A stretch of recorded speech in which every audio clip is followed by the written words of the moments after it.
और शुद्ध करे। प्रभु इन वचनों के दौरान मुझ में अनुग्रह कीजिए।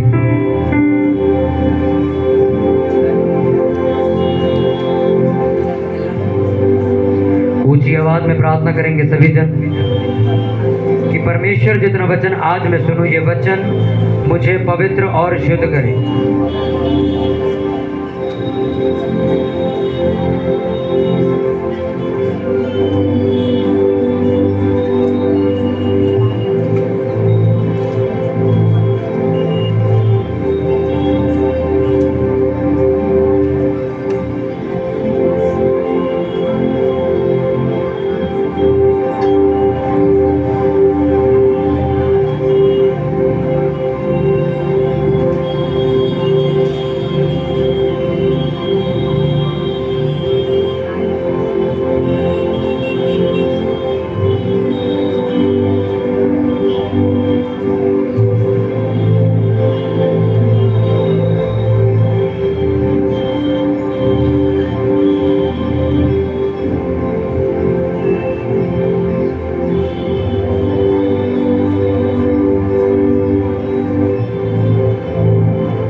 प्रार्थना तेरे इकलौते बेटे खुदावंद प्रभु यीशु मसीह के नाम में मांगते, सब बोले आमीन।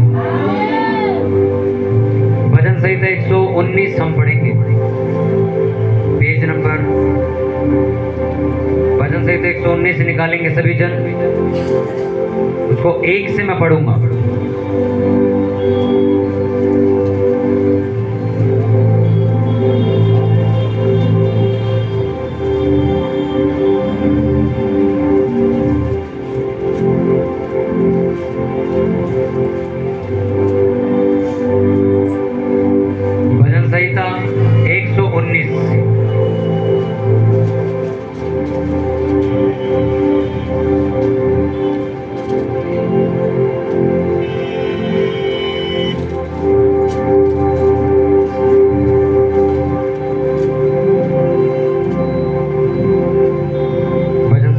हम पढ़ेंगे।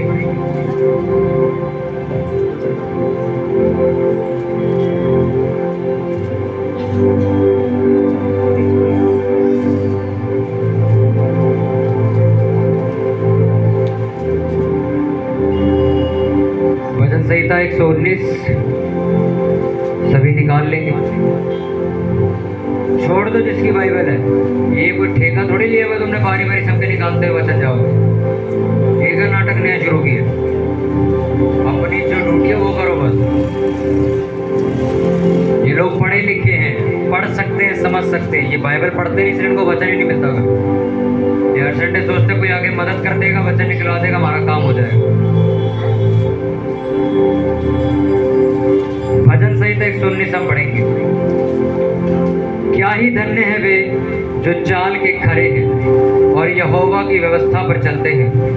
क्या ही धन्य है वे जो उसकी चितौनियों को मानते हैं और पूर्ण मन से उसके पास आते हैं।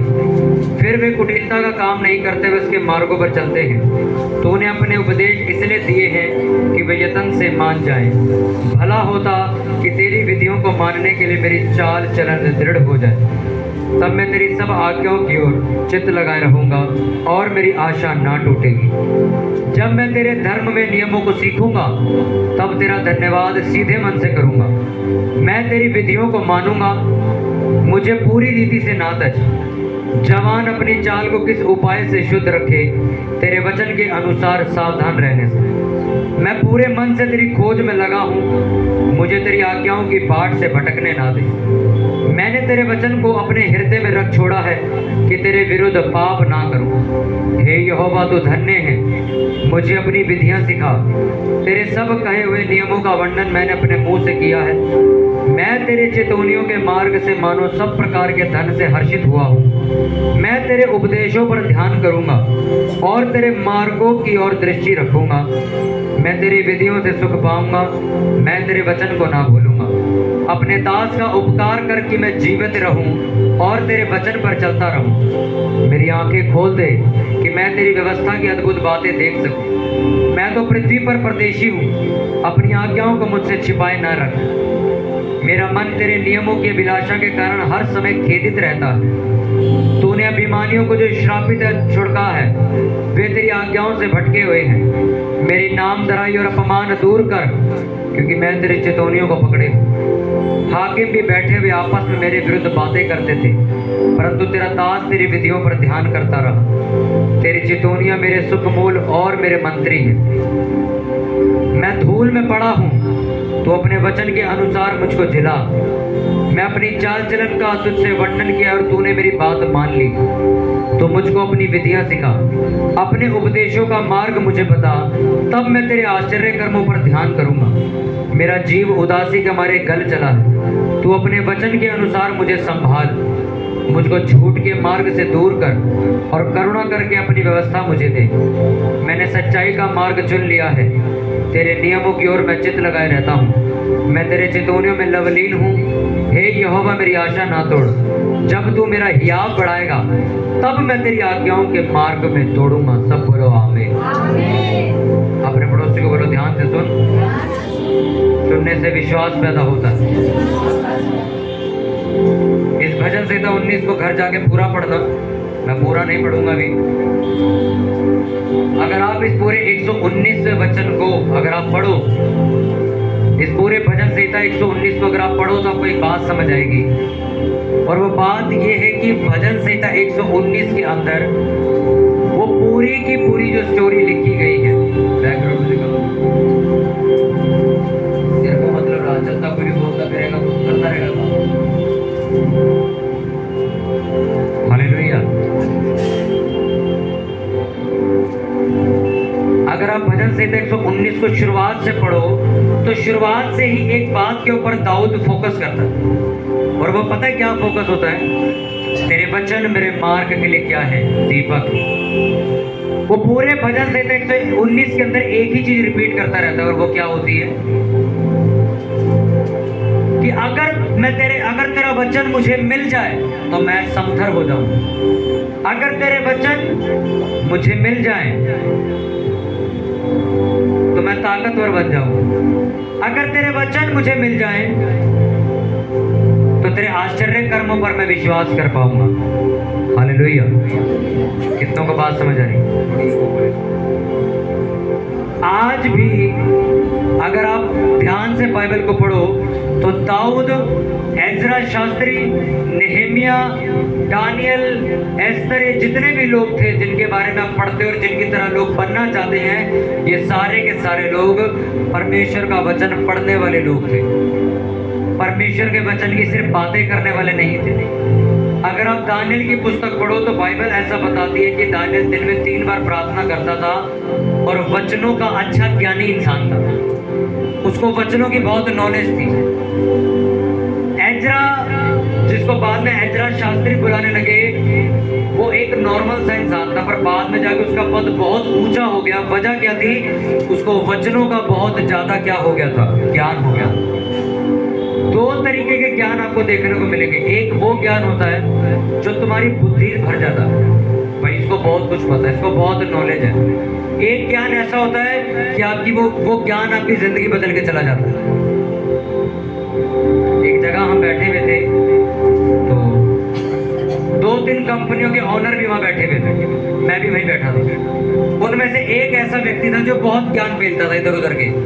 उस ग्रंथ में ऐसा लिखा है, उस ग्रंथ में ऐसा लिखा है, उस किताब में ऐसा लिखा है, आज से 1600 साल पहले ये होता था।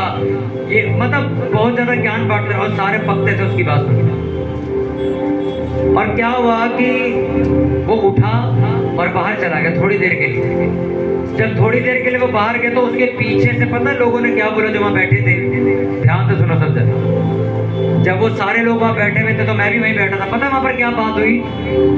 कहते बेकार का ज्ञान मिलता रहता है यहाँ पे बैठ के। अगर इतना ही ज्ञान हो तो शराब छोड़ दे अपनी। सिगरेट हजारों रुपए की एक दिन में पी जाता है। शराब जब पीता तो ये नाले में गिरता हूँ, इसको उठा के इसके घर छोड़ के आते हैं। पर सुबह उठ के जब ऑफिस आता है तो ज्ञान मिलता है यहाँ पे सब। इसका मतलब समझे आप? उसके पीठ पीछे ये बात क्यों बोली गई? एक ज्ञान वो है जो लोग दिमाग में लिए फिर रहे हैं दुनिया में और अपने आप को बुद्धिमान समझ रहे हैं। एक ज्ञान वो है जब तुम्हें मिल जाता है तो तुम्हारी जिंदगी ऊपर से लेकर नीचे तक पूरी बदल जाती है। वो ज्ञान कौन सा है? वो वही ज्ञान है जिसको आप अपने हाथ में पकड़ के बैठे हुए। कितनों को बात समझ आ रही है? एक होता है बाइबल को पढ़ना। बाइबल को क्यों पढ़ना? एक मेरे को थोड़ी नॉलेज मिल जाएगी। एक होता है बाइबल में जीना। जीने का मतलब क्या है वो आज आपको मैं बताता हूँ। बाइबल में लिखा कि प्रभु यीशु मसीह एक इंसान बन के हमारे बीच में आए। क्योंकि बाइबल में एक बात लिखी हुई है बड़ी समझने वाली। क्योंकि लोग कहते हैं नहीं उसको दर्द नहीं हुआ होगा, वो तो परमेश्वर का पुत्र था। उसने कहा मैं मनुष्य का पुत्र होकर तुम्हारे पास आया। इसलिए वहां पर लिखा कि जैसे जैसे प्रभु यीशु मसीह बड़े होते गए, बचपन से जवानी की तरफ जाते गए, वो बुद्धि में और डिंडोल में बढ़ते गए, अनुग्रह में बढ़ते गए। परमेश्वर को बुद्धि में बढ़ने की जरूरत नहीं होती। कहीं पर लिखा बुद्धि, परमेश्वर अभी पढ़ाई लिखाई कर रहा है। पर यीशु मसीह के बारे में क्या लिखा था? कि वो बुद्धि में बढ़ता जा रहा था, अनुग्रह में बढ़ता जा रहा था। यानी कि जैसे एक इंसान बढ़ता है ऐसे प्रभु यीशु मसीह जी रहे थे। प्रभु यीशु मसीह आपने कभी भी बाइबल में नहीं देखा होगा कि प्रभु यीशु मसीह बाइबल कब पढ़ते थे। आपने प्रभु यीशु मसीह को ये जरूर देखा होगा कि प्रभु यीशु मसीह प्रार्थना करने गए, रात को गए, शाम को गए, सुबह होते जंगल में चले गए। पर कहीं भी ऐसा नहीं लगा कि प्रभु यीशु मसीह बाइबल पढ़ने चले गए। उस वक्त नया नियम नहीं था, सिर्फ पुराना नियम था। आपको पता प्रभु यीशु मसीह कब पढ़ते थे? बाइबल ऐसा बताती है यशायाह की किताब में, अगर आप 40 अध्याय के बाद अगर आप पढ़ो तो उसमें आपको पढ़ने को मिलेगा कि वो नित्य भोर को मेरे कानों को खोलता है कि मैं उसकी व्यवस्था पर ध्यान दे सकूं। वो प्रभु यीशु मसीह के बारे में बात हो रही है। परमेश्वर हर सुबह प्रभु यीशु मसीह को उठाते थे ताकि वो वचन का ध्यान कर सके। आपको क्या लगता है अगर आप यूहन्ना रचित सुसमाचार पढ़ो तो उसकी पहली लाइन पता क्या लिखी हुई है? वचन देहधारी होकर हमारे बीच में आया। यानी कि बाइबल एक मनुष्य का रूप लेकर हमारे बीच में आई थी। कौन? प्रभु यीशु मसीह। प्रभु यीशु मसीह इतना वचनों को पढ़ते थे, इतना ज्यादा वचनों से भरे हुए थे, लिखा वो चलती फिरती एक बाइबल बन चुके थे। बहुत सी दुष्ट आत्माएं प्रभु यीशु मसीह का चेहरा देखकर ही निकल जाती थी, बोलने की भी नहीं जरूरत पड़ती थी। और प्रभु यीशु मसीह ने आपको अपने जैसा बनने के लिए बुलाया। इसका मतलब आपकी जिंदगी की हर प्रॉब्लम, आपकी जिंदगी का हर मसला सिर्फ तुम्हें देखकर ही खत्म हो जाएगा अगर तुम्हारे अंदर वचन भरा हुआ है तो। अगर आप वचनों से खाली इंसान हो तो वो प्रॉब्लम तुम्हारे पास भी आएगी, अंदर भी घुसेगी और काम भी खराब करके जाएगी और तुम कुछ नहीं कर पाओगे उसका। कितनों को बात समझ आ रही है? ये भजन संहिता 119 मेरा पढ़ाने का मतलब यही था। इसमें लिखा क्या ही धन्य है वे जो चाल के खरे हैं और यहोवा की व्यवस्था पर चलते हैं। क्या ही धन्य है वे जो उसकी चितौनियों यानी कि वचनों को मानते हैं और पूर्ण मन से उसके पास आते हैं। छठा, तब मैं तेरी सब आज्ञाओं की ओर चित्त लगाए रहूंगा और मेरी आशा नहीं टूटेगी। आज्ञा का मतलब वचन। लिखा मैं तेरे वचनों पर ध्यान लगा के बैठा रहूंगा, मेरी आस नहीं टूटेगी। आप आस लगा के बैठोगे कभी तो मेरा परिवार उद्धार पाएगा। वो आस टूटेगी नहीं अगर तुम उसके वचन पर ध्यान करके चल रहे हो। एक व्यक्ति वो है जो वचन पढ़ता है, एक वचन वो है जो वचनों पर चलता भी है और उसे पढ़ता भी। आप कौन से मसीही? आपने बाइबल में पढ़ा कि जो कोई मुझसे ज्यादा किसी भी चीज से प्यार करेगा वो मेरे लायक ही नहीं। ये नहीं बोला कि थोड़ा बहुत मैं काम नहीं करवा लूंगा, उसमें लिखा वो मेरे लायक ही नहीं, वो मेरे लायक ही नहीं। आपको परमेश्वर से ज्यादा ये फिक्र है कि आपके बच्चे बुरा ना मान जाए। आपको परमेश्वर से ज्यादा ये फिक्र है कि आपके घर वाले बुरा ना मान जाए कि आप चर्च जाते हो। इसलिए उन्हें खुश रखने के लिए आप कहते हो कि नहीं नहीं नहीं, मैं प्रभु यीशु मसीह को नहीं मानती हूँ, मैं प्रभु यीशु मसीह को नहीं मानता हूँ, मैं तो वैसे ही चर्च चला जाता हूँ। परमेश्वर ने तुम आपके लिए वचन लिखा था, तुम मेरे लायक नहीं हो, तुम आ रहे हो टाइम वेस्ट करो, कोई फायदा नहीं। क्योंकि अगर तुम्हारे बच्चे तुम पे प्रेशर बनाए तो 2 मिनट में प्रभु यीशु मसीह को लात मार दो।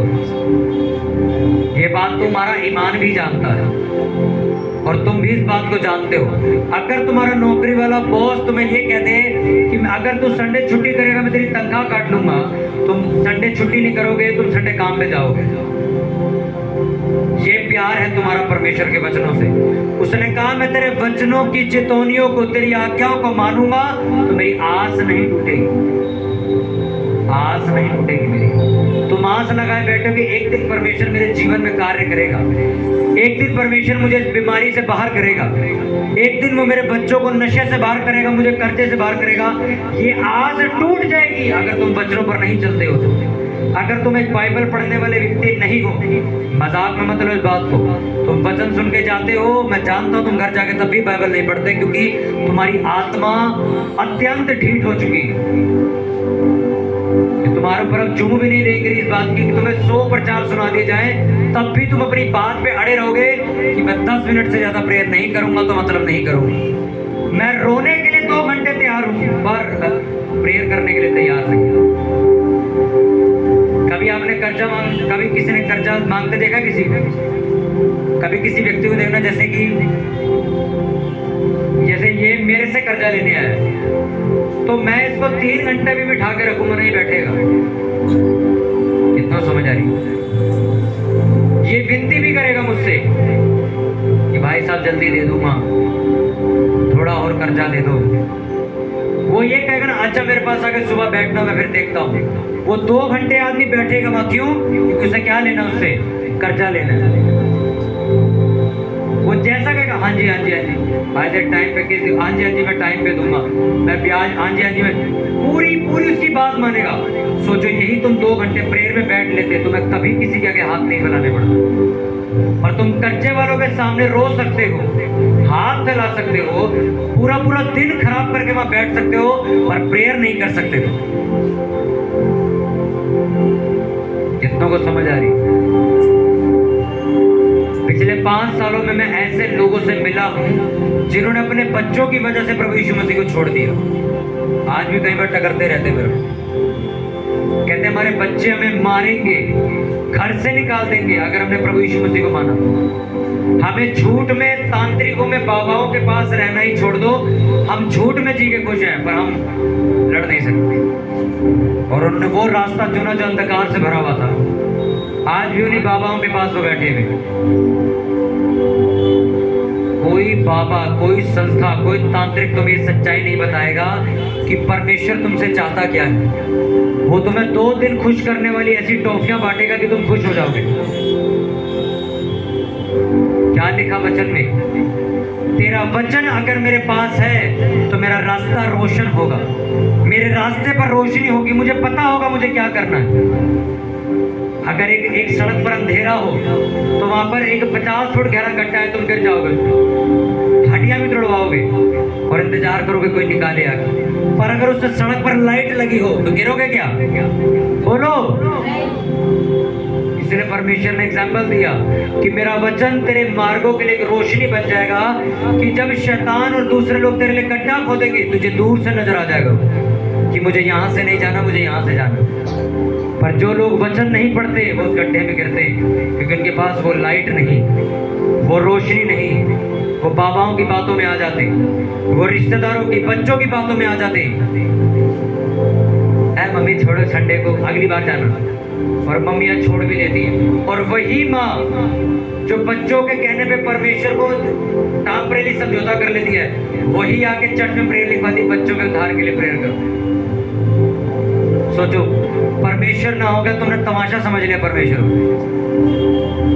अरे बाइबल में लिखा है तुम उसकी इतनी सी इज्जत करोगे, वो इतनी इज्जत तुम्हें वापस दे देगा।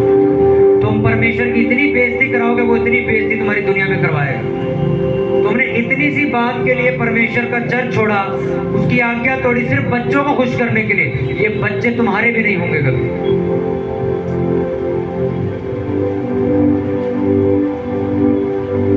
समझ आ रही नहीं आ रही? मैं आपको आज बता रहा हूं कि कल तुम्हारे साथ ये ना हो। छोड़ दो किसी की चिंता करो, ये बंदा बुरा मान जाएगा। मैं आपको सच बात बताऊं, आज से 2-3 साल पहले मैं भी ऐसे था। लगभग 2 साल पहले मेरे को भी थोड़ा थोड़ा होता था। मैं कहता नहीं यार, ये बड़ा नेता, इससे बना के रखो, ये बहुत सीनियर पास्टर है, काम आएंगे, बना के रखो। और जिस दिन जरूरत है, जिस दिन मेरा कोई काम नहीं आया, परमेश्वर ने मेरी मदद करी, उस दिन सबके लाइन से लगा के नंबर डिलीट किए मैंने कहा जब मुश्किल में परमेश्वर ही आया था तो तेरा नंबर रख के मैं क्या करूंगा। अब वो फोन करते, मिस कॉलें, आप मेरे फोन में देखो मिस कॉलें भरी हुई, अब नहीं उठाता फोन। मैं आपको एक चीज समझा रहा हूं क्योंकि परमेश्वर ने मुझे चीज समझाई है। तुम्हारे बच्चे तुम्हारे पीछे आएंगे, तुम्हारा परिवार तुम्हारे पीछे आएगा, तुम वचन के पीछे चलो बस। कौन धमकी देता तुम्हें? हम घर छोड़ देंगे अगर तुम चर्च गए तो, हम ये कर देंगे, उनको उनसे ऊंची आवाज में बोलो, तुम्हें कल छोड़ना है आज छोड़ो, कोई परवाह नहीं। क्योंकि मेरा परमेश्वर अगर जिंदा है तो वो तुझे क्या, तेरे चाचे को भी ले आएगा उठा के, तू जाएगा कहाँ? पर दुख की बात यह है कि लोग वचन छोड़ने के लिए तैयार हैं, रिश्तेदारी को बुरा नहीं मनवाना चाहते। कितनों को बात समझ आ रही है? आ रही कि नहीं आ रही? एक लड़की आई आज से कुछ साल पहले मेरे से मिलने, उसने कहा इस लड़के से शादी कर लूं। मैंने कहा सारी बातें छोड़ो, ये नीरा गड्ढा है, अभी तुम्हारे पे टाइम है, इसमें से टाप के चले जाओ। वो कहती दूसरे पास्टर कह रहे हैं कर लो। मैं कहा नहीं, तुम मेरे पास पूछने हो, मैंने तुम्हें जो बताना था बता दिया, तुमने जिसकी सुननी सुनो। कहते नहीं, वो वाले पास्टर तो कह रहे कर लो, ये वाले कह रहे कर लो, आप इकलौते हो जो कह रहे हो मत करो। मैंने कहा मैं फिर से एक ही बार रिपीट कर रहा हूँ, तुम्हें गड्ढा अभी भी दिख रहा है, इसको टाप के चले जाओ। पर उसने वही किया जो दुनिया करती है, उसने शादी की, उससे कर ली शादी। शादी के बाद पता लगा वो लड़का ड्रग्स भी लेता है, इंजेक्शन भी लगाता है, नशे भी करता है, दूसरी लड़कियों के साथ भी रहता है। और 8 महीने बाद इसको डिवोर्स देके इसको लात मार के घर बिठा दिया और वो अभी भी घर बैठी है। और अब दूसरे रिश्ते सारे कैंसिल हो गए क्योंकि लोग कह रहे हैं मैं डिवोर्सी लड़की से शादी नहीं करती। अब मैं उसको फोन करके कहता हूँ उन्हीं पास्टरों को फोन कर जिन्होंने तेरे को सलाह दी थी करने की।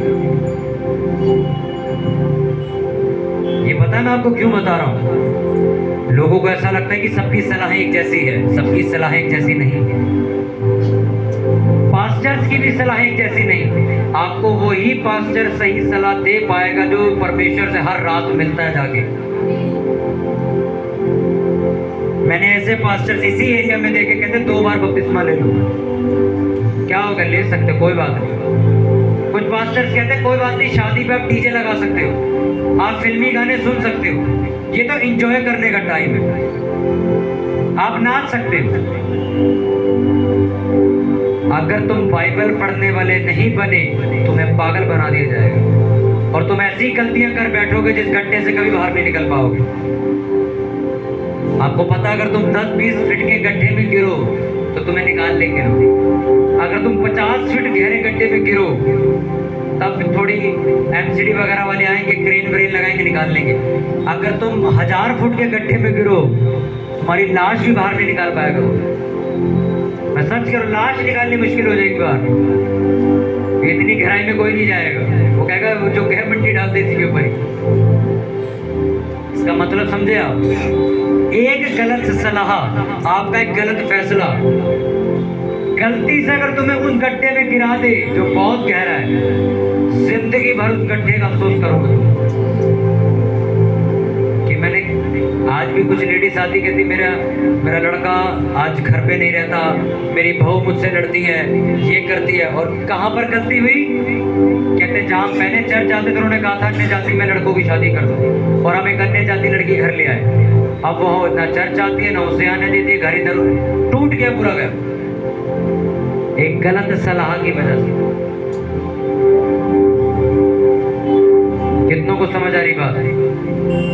इसलिए मैं आपको क्यों कह रहा हूं, क्यों उसने लिखी ये बात कि अगर तेरे वचन मेरे अंदर होंगे तो मेरी आशा नहीं टूटेगी। अगर तुम वचन पढ़ने वाले हो, वचन को समझते हो, तुम अपने घर में जब कोई बात चल रही तुम्हें पता है कि वचन के हिसाब से क्या बोलना है, तुम्हारा घर गड्ढे में नहीं जाएगा। अगर तुम रोज बाइबल पढ़ते हो तो तुम्हारे घर में कोई गलत फैसला लेने वाला होगा तो तुम उसको बोल दोगे ये नरक है, जान तो जा रहा है। और अगर घर में कोई भी बाइबल नहीं पढ़ता तो सारे उसका समर्थन कर देंगे, हाँ हाँ तू जो कर रहा सही कर कर। कितनों को बात समझ आ रही है? आ रही कि नहीं आ रही? लोगों की आज्ञाओं पर चलना जरूरी है कि परमेश्वर की? तो आज से वचन पढ़ना शुरू करो। कितने लोगों ने संडे के बाद बाइबल पढ़नी शुरू करी? ज्यादा। आज से आप बाइबल लेके जाओगे, पढ़ना शुरू करोगे। अगर पढ़ना नहीं आता तो यूट्यूब पर वचन सुनोगे। फोन में बाइबल आती है, वो ऑडियो में वचन सुनाती है। जो मैं पढ़ रहा हूँ वो बोल के सुना देंगे आपको। अब सारे सिस्टम आपके फोन में, आप बहाना नहीं मार सकते। आपको वचन समझना होगा, सीखना होगा, अपने बच्चों को सिखाना होगा, अपने परिवार को समझाना होगा कि परमेश्वर किस चीज से खुश होता है, किस चीज से नहीं होता। आपको अपने घर के रूल रेगुलेशन बदलने होंगे कि हम ये नहीं करेंगे, परमेश्वर के वचन में ऐसा लिखा हुआ है। हम ये करेंगे, परमेश्वर ने वचन में ऐसा लिखा हुआ है। आपको पता है कितने लोग तो अपनी कमाई का 10वां हिस्सा भी नहीं देते चर्च में। उनको लगता है ये तो बाकियों के लिए, हम तो कभी कभी देंगे। बल्कि अगर आप बाइबल को ध्यान से पढ़ो तो बहुत तरीके के दान लिखे हुए उसके अंदर। और मसीही लोगों को छोड़ो, पास्टर्स को भी नहीं पता भी। आपको पता जो अन्न की ऑफरिंग आपको बोली जा रही है वो मैंने अपने मन गढ़ंत नहीं बनाई हुई। बाइबल के अंदर अगर आप पुराना नियम उठाओ तो बलियां भी चढ़ती थी, सोना भी चढ़ता था, पैसा भी चढ़ता था, अनाज भी चढ़ता था। एक पैसा याजकों के लिए जाता था, एक पैसा मंदिर की सेवा के लिए जाता था, यानी कि चर्च की सेवा के लिए, एक पैसा दूसरे याजकों के खाने पिलाने की सेवा में जाता था। इतने तरीके की चीजें लिखी हुई उसमें, पर आपने बाइबल नहीं पढ़ी, आपको पता ही नहीं। ऐसे भी लोग हैं जो अपने दशवांश को दूसरी चीजों में बो देते हैं। वो कहते हैं जी हम परमेश्वर तेरे आगे मन्नत मानते हैं, हमारा ये हो जाएगा तो हम चर्च में लंगर करें। तो वो क्या करते हैं? वो लंगर के लिए बीज अलग से नहीं निकालते, अपने दशवांश को लंगर में डाल देते। मैं भी ऐसे ही करता था पहले। मेरा जो 10% होता था कमाई का, मैं उसका क्या करता था, लंगर करवा देता था। एक दिन एक बहुत बड़े भविष्यवक्ता से जब मैंने पूछा, उन्होंने कहा दशवांश के साथ छेड़छाड़ मत किया करो, दशवांश सिर्फ उठाया और डाल दिया। अब अगर तुम कुछ अलग से सेवा करना चाहते हो उसके लिए अलग से करो, दशवांश के अंदर से कोई छेड़ा फेरी नहीं करनी तुम। और तब से आज तक मैं वही फॉलो करता हूँ। मुझे अपना दशवांश देना है, मैं अपना दशवांश देता हूँ। हाँ जी, चर्च में पैम्पलेट छपाने उसके लिए मैं अलग से देता हूँ। अच्छा, क्रिसमस आ रहा है उसके लिए मैं अलग से देता हूँ। दशवांश में से कोई झोल नहीं करना, ये वचन में लिखा हुआ है। अपने हाथों को उठाओ, अपनी आंखों को बंद करो और प्रार्थना करो कि परमेश्वर तेरे वचनों को मैं अपने मन में इकट्ठा कर सकूं, कि प्रभु मेरी आशा ना टूटे, मैं बिल्कुल वैसे चलूं जैसे बाइबल में एक मसीही व्यक्ति को चलने के लिए कहा गया है। मैं प्रार्थना करने वाला, वचन पढ़ने वाला, उपवास करने वाला मसीही बनूं, तेरी संगति में आने वाला, तेरे लिए अपने बीजों और दशांशों को बोने वाला मसीही बनूं। अपनी ऊंची आवाज में प्रार्थना करो कि प्रभु मुझे बाइबल पढ़ने वाला मन दे, मुझे आलसी होने से बचा। जो आत्मा मुझे नींद लेके आती है उसको मैं बांधता और नाश कर देता हूं अपने जीवन में से। ऊंची आवाज में प्रार्थना करो, बोलो परमेश्वर मुझे अनुग्रह दीजिए कि मैं बाइबल पढ़ने वाला मनुष्य बनूं। मेरा बाइबल पढ़ने का और मन करे, मेरे अंदर भूख पैदा हो। मेरे प्रभु मैं ज्यादा से ज्यादा तेरी वचन को पढ़ सकूं, मेरे अंदर ये मन पैदा कर मेरे परमेश्वर। Thank you Lord Jesus. धन्यवाद प्रभु यीशु मसीह।